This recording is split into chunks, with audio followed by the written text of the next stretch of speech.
Assalamualaikum warahmatullahi wabarakatuh. Kita masuk ke part yang kedua, sesi ke-13. Selain jamur, masuk kelompok fungi ini ada juga yang kita kenal dengan kamir atau dalam bahasa sehari-hari disebut dengan kapang. Kita lihat sedikit bagaimana perbedaan antara kamir atau kapang dengan jamur yang biasa kita temui. Kamir sebenarnya adalah fungi ataupun jamur yang bersel satu yang masuk kelompok mikroskopis dan sebagai sel yang bebas dan sederhana dibandingkan dengan kelompok-kelompok jamur lainnya. Jadi dia hanya terdiri atas satu sel. Hidupnya biasanya bertindak sebagai saprofit dan parasit. Jadi dia selalu memanfaatkan sumber-sumber makanan yang merupakan bagian dari tumbuh-tumbuhan ataupun organisme lainnya. Baik berbentuk tumbuh-tumbuhan yang sudah mati ataupun dia bertindak sebagai parasit pada tumbuh-tumbuhan yang masih hidup. Hidup di dalam air biasanya kebanyakan ditemukan di dalam air, ada di tanah dan debu, serta ditemukan pada berbagai jenis buah-buahan dan sayuran. Bisa juga ditemukan ada di nektar, tempat madu dari bunga, serta di tubuh serangga. Jadi ada beberapa serangga yang secara diidentifikasi ditemukan adanya tumbuh kamir. Makanya kamir ini selain dia sebagai saprofit, maka dia juga bertindak sebagai parasit. Bentuknya bundar atau lonjong, ada yang elips, ada yang silinder atau bentuk-bentuk lainnya. Jadi banyak variasi yang kita temukan dari berbagai jenis kamir atau kapang yang ada di dunia ini. Kalau Anda lihat sebelah kanannya itu beberapa kelompok jenis saja dari kapang ataupun kamir yang teridentifikasi. Sel kamir berbeda dengan sel-sel bakteri. Dalam beberapa hal bisa kita lihat pertama ukuran. Dari sisi ukuran ternyata dia lebih besar dibandingkan dengan rata-rata ukuran bakteri. Tapi masuk kelompok mikroskopis. Ya, jadi di atas dari ukuran bakteri. Bakteri ada yang memang dibangun satu sel tapi ukurannya sangat kecil. Yang kedua, berkembang biak dengan menggunakan mekanisme yang berbeda dengan apa yang terjadi di bakteri. Kalau bakteri kita kenal, kalau bakterinya bakteri yang dibangun hanya satu sel tunggal atau kelompok-kelompok protista, nah biasanya dia menggunakan perkembangbiakan atau reproduksi menggunakan cara binary fission atau pembelahan secara langsung. Tapi di kamir agak sedikit berbeda. Yang ketiga, perbedaannya struktur selnya lebih kompleks dibandingkan dengan bakteri, walaupun dia merupakan unisel juga.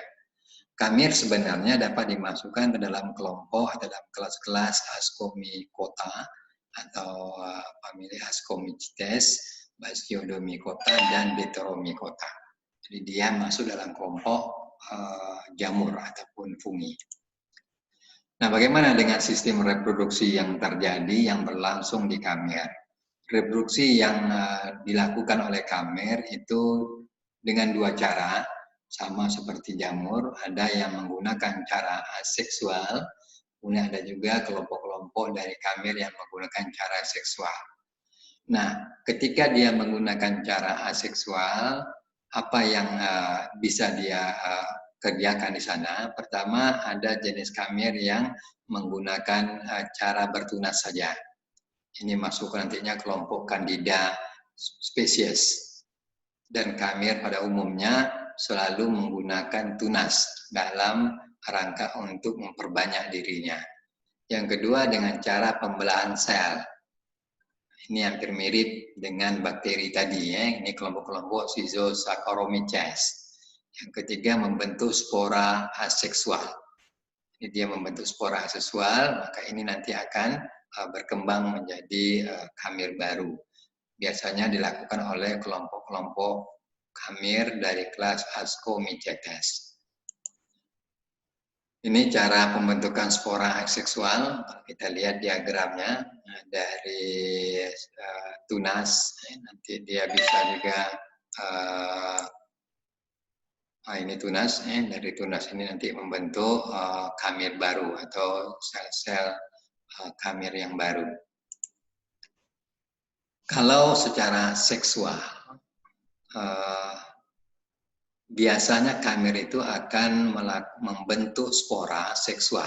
Jadi menghasilkan spora seksual, di mana dua sel kamir nantinya melakukan proses fusi atau berfusi menjadi sel tunggal yang akan membentuk kantong yang kita sebut nanti dengan askus. Jadi dia berfusi dari dua sel kamir, dua sel jantan dan sel betina dari kamir itu membentuk berfusi menjadi sel tunggal dan akan membentuk sebuah kantong yang disebut dengan askus. Dalam askus itu atau kantong itu terbentuk 1-8 spora. Kemudian askus pecah, terbuka, dan ini jelas akan melepaskan spora yang ada di dalam askus tadinya. Cara pembiakan seksual ini disebut dengan blastospora. Itu yang terjadi ketika kamir melakukan proses perkembangbiakan atau proses reproduksi menggunakan cara seksual. Kemudian sedikit kita lihat apa-apa saja jamur yang dapat menyebabkan penyakit atau jamur patogen khusus untuk manusia. Dan perlu kita ketahui bahwa kebanyakan jenis jamur memang dia tidak merugikan. Jadi dia sangat menguntungkan bagi makhluk hidup lainnya. Tetapi ada beberapa jenis jamur yang karena dia parasit, dia membutuhkan nutrisi, kemudian dia dapat menyebabkan penyakit dari beberapa jenis yang kita kenal. Nah, penyakit yang disebabkan oleh jamur itu biasanya disebut dengan mikosis. Jadi pada manusia banyak beberapa jenis jamur yang biasanya selalu berkaitan dengan permukaan kulit. Makanya mikosis itu kita bagi atas 4 kelompok besar. Ada mikosis superficial, ada mikosis sistemik, ada mikosis subkutan, ada mikosis oportunistik. Pembagian ini sebenarnya berdasarkan di mana target sasaran tempat tumbuhnya jamur itu. Kita lihat satu persatu apa yang dikenal dengan mikosis superficial. Mikosis superficial biasanya menyerang pada kulit, kuku, dan rambut. Nah, biasanya di bagian luar dari tubuh kita. Umumnya ini disebabkan oleh 3 kelompok atau genera jamur. Dari kelompok Trichopiton, dari kelompok Microsporum, dan kelompok Epidesmophyton. Jenis-jenis mikosa superficial itu dibagi atas 3, ada yang disebut dengan kelompok Tinea capatis. Biasanya jamur ini akan menginfeksi atau menyerang kulit kepala dan rambut. Ini yang disebut dengan kelompok Tinea capatis. Yang kedua ada Tinea favosa, infeksi pada kulit kepala, kulit badan yang tidak berambut dan kuku. Yang ketiga ada Tinea pedis, infeksi menyerang kulit di sela-sela jari kaki. Nah, semuanya ini disebabkan oleh jamur yang menyerang di bagian permukaan tubuh kita. Yang kedua ada mikosis sistemik. Mikosis sistemik adalah mikosis yang menyerang alat-alat atau organ-organ bagian dalam tubuh kita. Seperti pada jaringan subkutan, pada bagian paru-paru, ginjal, jantung, dan organ-organ lainnya yang biasanya terinfeksi oleh mikosis dari kelompok jamur ini. Jenisnya ada 2, ada yang masuk kelompok nokardiosis, yaitu mikosis yang nantinya menyerang jaringan-jaringan subkutan. Penyebabnya biasanya kelompok Nocardia ascleroides. Yang kedua ada mikosis candidiasis. Kandidiasis yaitu menyerang kulit, menyerang kuku atau organ-organ tubuh lainnya. Penyebabnya adalah Candida albicans.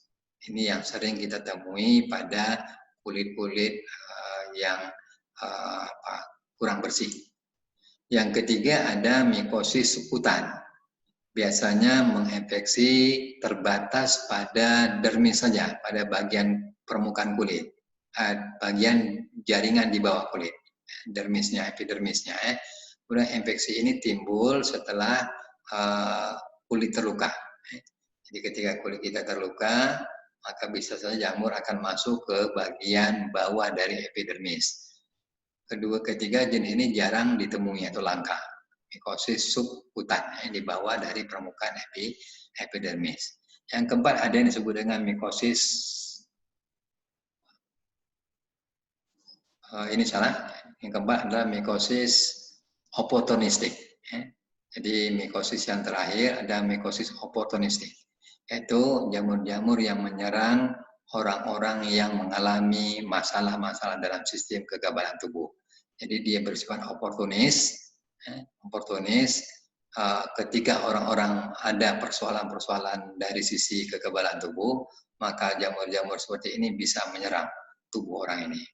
Biasanya orang-orang yang menderita HIV/AIDS itu karena sistem kekebalan tubuhnya bermasalah, maka bisa muncul mikosis kelompok oportunis ini. Jenis-jenisnya biasanya dari kelompok jenis Candida. Saya kira itu untuk part yang kedua di sesi ke-13 ini.